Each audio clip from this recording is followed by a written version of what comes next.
You can see much of the garden now is in shade. It's first week of June and it's about 5:30. But there's this key spot right here that is going to remain sunny regardless of what month it is. I didn't want to take any more of those poplars down. And this tree here is a very nice shade tree. And so that shade tree is creating that shady area behind the hive right now. So pretty soon there will be no more sun in our garden for the day. But the hive will be one of the last areas that does see the sun. It's not the first area in the morning to see the sun, but it's not too far behind. And in reading Kim Flodom's book, there's a part in there where he mentions that sun is very important. And if you have to choose between morning sun, afternoon sun, or late day sun, that afternoon sun is going to be, in the long run, the better bet for them. Now, I'm going to have to go back and read that passage because I don't remember reading a particular reason behind that. Talking with another person who is a very experienced beekeeper, she mentioned that the sun in the morning will wake the bees up. But I know that the other day when I was placing the hive stand, it probably kind of looked like a weird in the middle of nowhere kind of place, but there was reason behind it. You're such a good boy, Finn. I'm just patiently waiting. Yeah, you're such a good boy. The other thing that I'd like to know more about is bee flight patterns or flight paths. I was watching a fellow on YouTube the other day, and he mentioned that bees often will use power line right-of-ways as a highway. And that makes sense. It's a nice clear line of sight, and generally it's protected on each side by trees. So if there is a wind, it's probably going to be less in there. And it kind of got me thinking, being that we are so enclosed here, I wonder whether or not they would benefit from me making them a line of sight. So they do have this area right here, which is fairly open. I'm hoping that's enough for them. But the other thing I'm thinking is that out sort of around all back through there, there's a bunch of agricultural fields.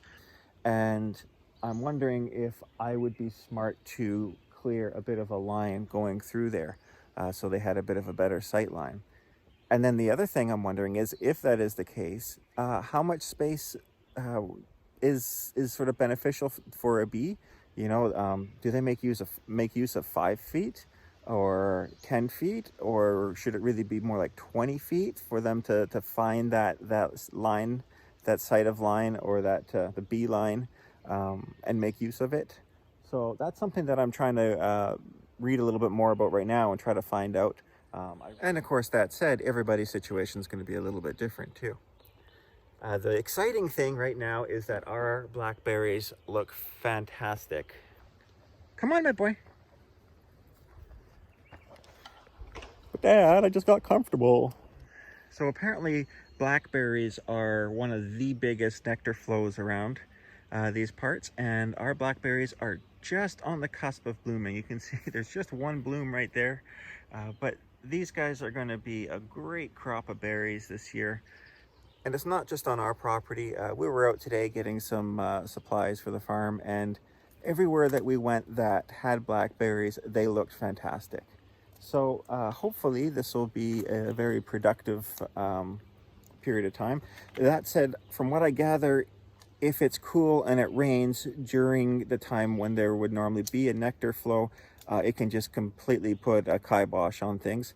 I know that Cayman Reynolds down in Tennessee Bees there, he's been having a real tough year.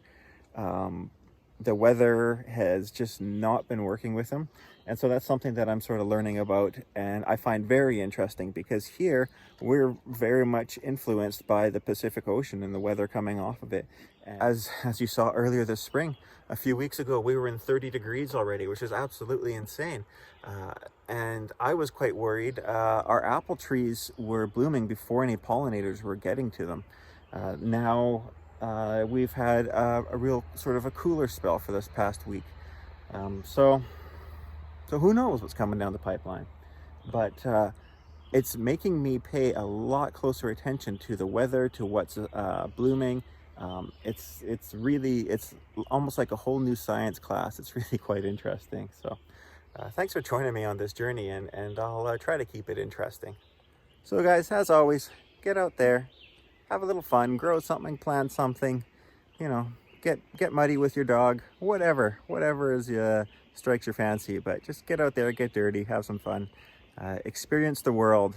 We might have to isolate, but it doesn't mean that we can't get out and enjoy the natural world. And there is just so much to see at this time of year. So go on out there, have a good time, and take care, be safe, and we'll talk to you later.